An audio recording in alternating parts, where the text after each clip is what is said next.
ask that like it's no big deal, but I'm looking further into this because that's no easy surgery, and I'm starting to ask the question, is this the beginning of the end of Jake Paul's boxing career? And I said, someone's going to end up dead. Someone can die. 10 to 13 boxers die per year. It is not a game. Now, of course, the man wants to make money, and he wants to box people, and he wants to entertain his fans. Is this the end of the Jake Paul era? Did watching him get beat that badly ruin future fights? Or is this exactly what was supposed to happen, and there will still be interest if Jake Paul fights a random 45-year-old that never boxed in his life? Boxing veterans reacted with alarm following Jake Paul's knockout loss to Anthony Joshua, with some voices going as far as suggesting Jake should never step into a boxing ring again. Michael Bisping was especially vocal, expressing outright anger as he questioned how Jake continues to land himself in increasingly dangerous situations.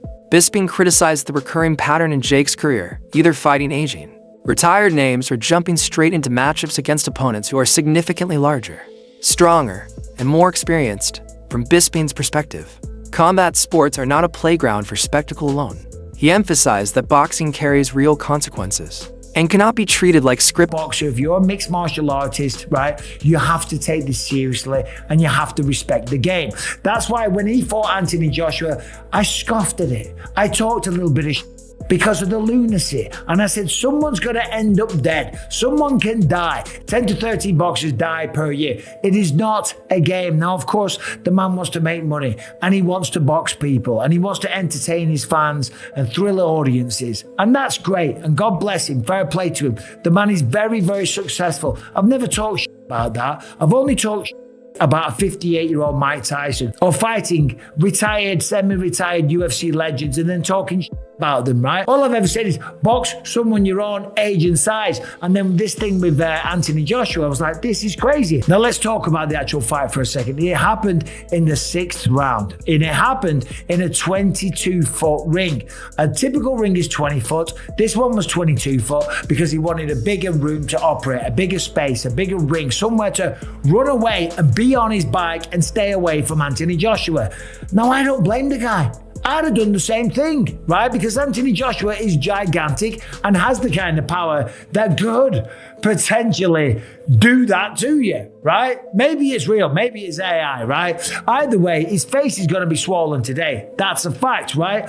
The bigger ring gives you more space. Jake Paul did about 5 miles of road work, shot about 25 double leg takedowns because he didn't want to stand there and go toe-to-toe with him like Francis Ngannou did, because he knows what would have happened, okay? And ultimately, it ended up happening anyway in the 6th round. And yeah, okay, he's going to have the street cred of standing there and say, I went 6 rounds with Joshua. He didn't go 6 rounds with Anthony Joshua. He ran around, he avoided the fight, and then ultimately got clipped, okay? They made $92 million. Entertainment. His warning was blunt. Continuing down this road could result in permanent damage. Drawing from his own experience, Bisping believes the cycle needs to stop immediately before a serious injury turns into a life-altering one.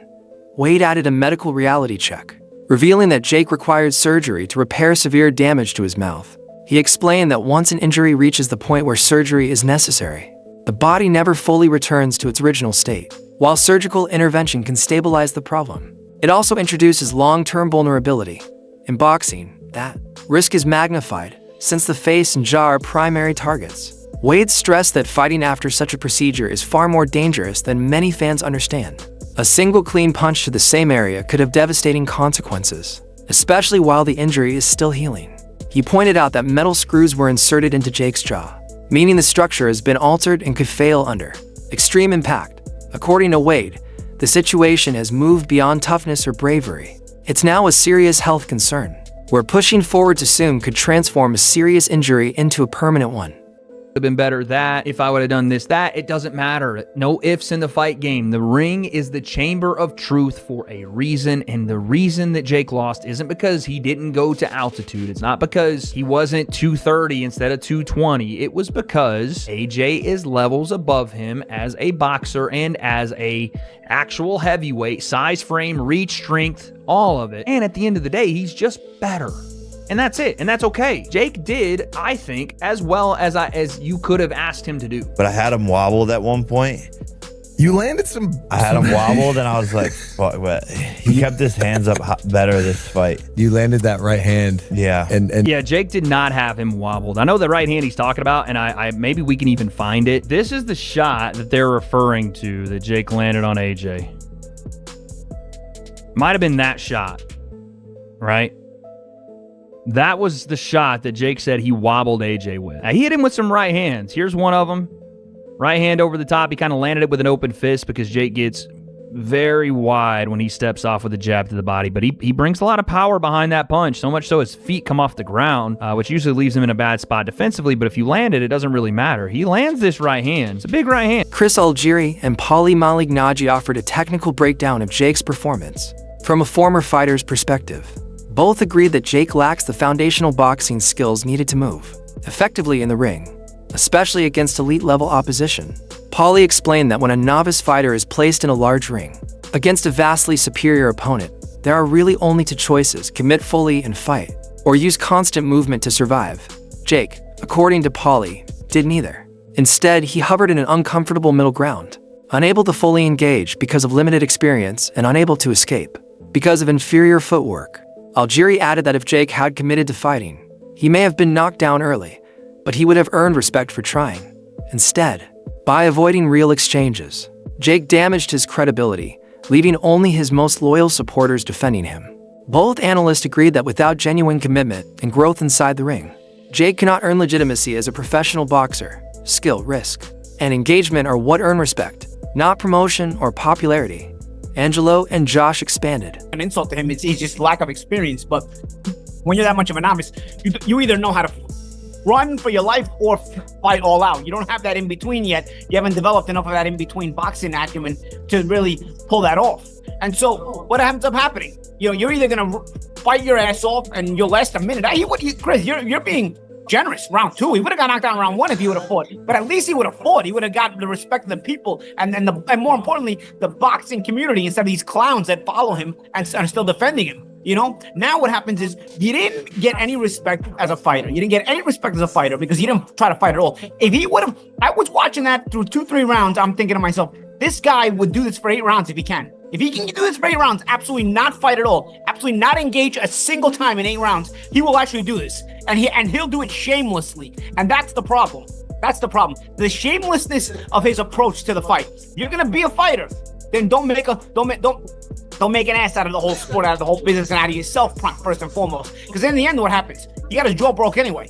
So what ends up happening? What's the worst that's going to happen? You're going to get hurt, you're going to get knocked out? You got hurt and you got knocked out anyway. But you just prolonged the inevitable, and you got no respect out of it now. Because nobody's respecting that kind of performance. Nobody's respecting a performance where you were totally content to steal money from everyone by running for your life for 8 rounds. And if you could have not engaged a single time in 8 rounds, that's what he was trying to do. He was trying to pull that off shamelessly.